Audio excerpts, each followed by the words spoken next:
Ladies and gentlemen, my name is AJ Day. This is some TF2 gameplay, and today's commentary is going to be about something a little bit special. Going to be about something a little bit new. Going to be about something I care about and a little something that you care about. And I know that because we're both gamers.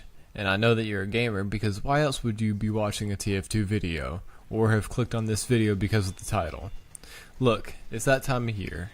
And if you've clicked on this video, you know what time it is. It's June, and that means it's E3, and E3 is huge for us gamers, so let's go ahead and dive right into it.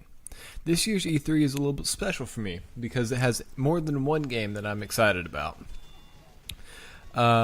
Basically, before this year, I never really paid attention all that much to E3, but now I am paying attention this year because of a few certain things that I'm excited about, and a couple things I'm worried about.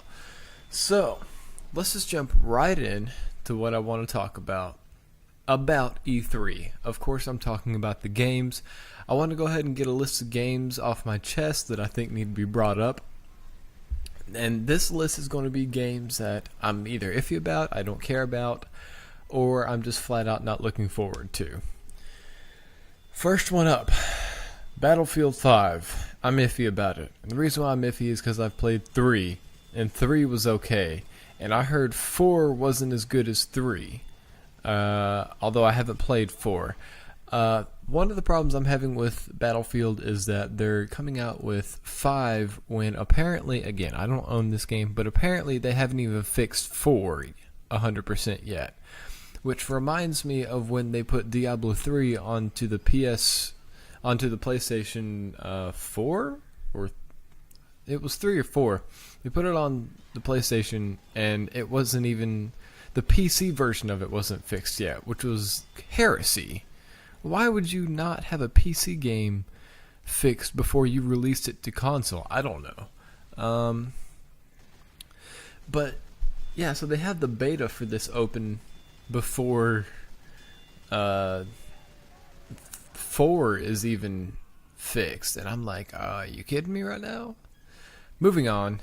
Oh, but real quick, 5, I might play it. I don't know. I don't know if I will or not. I'm going to wait and see how this one rolls. Next one up is Call of Duty Advanced Warfare. How do I summarize this? First of all, I'm not a COD fanboy. I'm also not a COD hater. I just don't like most of the COD games anymore. I grew up going to friends' houses and playing different versions of COD, and they were okay.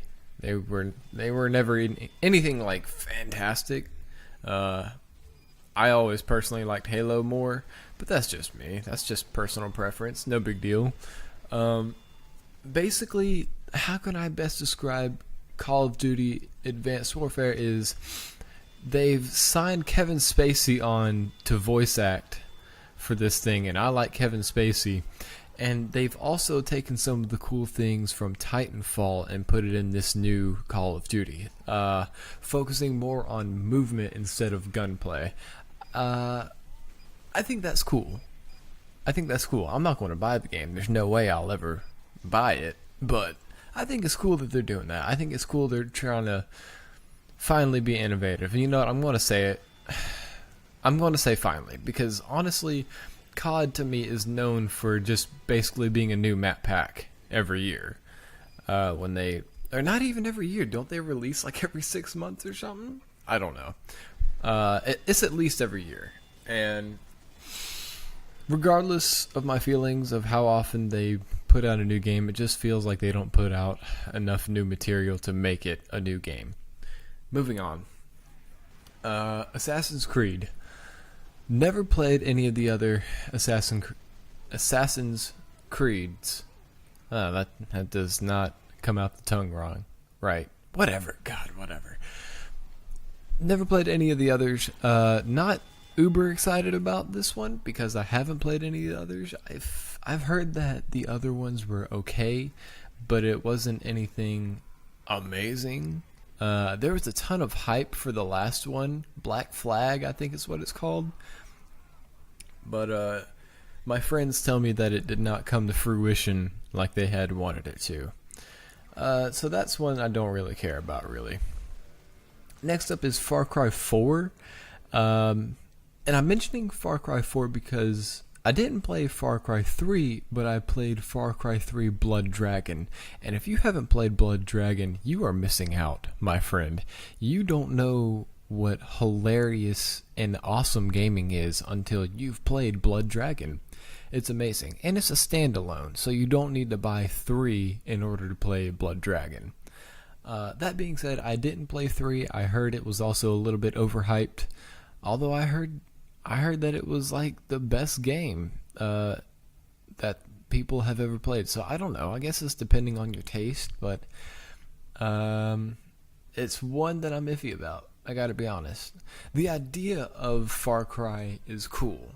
So I'm wondering what they're going to do with this one. Next up on this list is Mirror's Edge 2.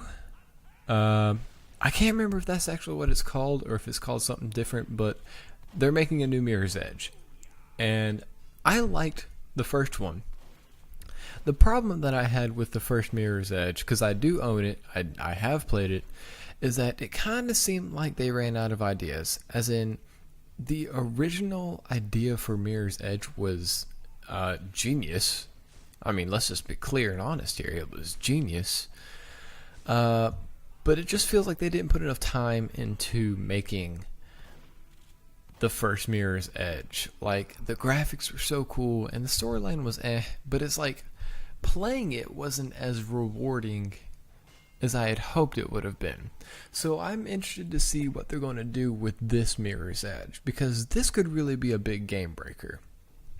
I think it could be amazing. But then again, they could also kill it with things like, well, I don't see them killing it with microtransactions. It doesn't seem like one of those games that they would do that to. But who knows? All I'm saying is that they could very well ruin it, and I would never buy it. They could also do a good job, and I might buy it anyway, so who knows? Next and last on this list is Halo 5. Now, this is an iffy to me because I'm not buying an Xbox One. Period. I have a gaming PC, and that's all I really need. I don't have the money or the want to buy an Xbox One. I'm not sure if Halo 5 is going to be Xbox only like it has been in the past, because didn't Bungie sell the rights to Halo back in the day? I don't know. I could be totally wrong on that. If I am, let me know in the comments, please, because I want to be knowledgeable on Halo. Halo in the past, however, has been awesome, and whenever I would go to a friend's house and he had an Xbox, we played Halo, be it 1, 2, 3, and a little bit of 4, not too much, but mainly 3, and I was a boss at Halo 3, and I thought it was fantastic. That's actually one I'm kind of looking forward to, but the problem is I'm not going to get it because it's Xbox One. I might go to a friend's house and play it, and maybe I'll really love it, but if it's just for Xbox One, I'm not getting it. If they do release it for the PC, however, I'm probably going to get that. Now, here's the part where you need to really buckle down, folks, because this is the stuff that I'm looking forward to and stuff that you need to be looking forward to, because this is the stuff that made me really listen up to this year's E3. So first on the list of games that I am totally looking forward to is Civilization Beyond Earth. Now, I know what you're saying. You're saying, AJ, you gotta be kidding me. It's a Civilization game. They've made like 20 already, and you're right. They've made a bunch. I actually have 5. I have Civ 5 on my computer, and I've played all the Civs except for 1. I've never played 1. 2 was like on MS-DOS, so I don't know how you can go past that. I don't know how you could go beyond that. But anyways, Civilization has just been an awesome series for me. It seems as though they just take something cool and put it in every one. I will say it's kind of like COD in the sense that it's the same premise every game. They just add a little bit and they update the graphics. But I bought 5 because it was on sale, to a point to where I doubt any Call of Duty will ever go on sale. So you got that. You also got the fact that I love the strategy side of that, whereas COD is more of FPS. But I'm not going to get into COD hate. All I'm going to say is that I'm excited to see where they're going to take this outside of Earth view on Civilization, because I love Civ 5. I loved 3. 4 was pretty good. So I'm excited to see where they're going to take this. Next on the list is Batman Arkham Knight. I like the series of this Batman game thing, man. They have done it right. They really have. So no complaints from me. The only thing I would say is that the actual gameplay of the Batman series gets a tad old. And I know that sounds weird, but it's almost like the battling, the fighting is a bit too easy. So maybe they can help out with that. I don't know. But I'm looking forward to the new Batman, because apparently the graphics for this is going to be like crazy good. And they've already done good with the storyline in the past, so I'm expecting a lot from these guys. Next one is Hotline Miami 2. And first of all, if you haven't played Hotline Miami 1, heretic. Well, let me put it this way. If you haven't played it and you have a gaming PC, heretic. Go buy it now. Hotline Miami 1 is revolutionary in the sense that it takes a really old idea and makes it super fun. It's a little 8-bit pixelated game, top down, that is just fantastic. And one of the best parts is the music that they got for this game. Oh man, I got the soundtrack and I'm still blown away, just blown away of how good the songs are in this. And they're making another one, and the music's supposed to be even better this time. And I've actually listened to some of the artists who've made music for this game, and they are next level kind of good. I mean, they are amazing. So Hotline Miami 2, super excited about. The last game that I am going to mention here is probably the one I am most excited about, and what any PC gamer should be most excited about, in my opinion, and that is Star Wars Battlefront. Because if you played the Battlefront 1 and or 2, you know that you need to be excited about this.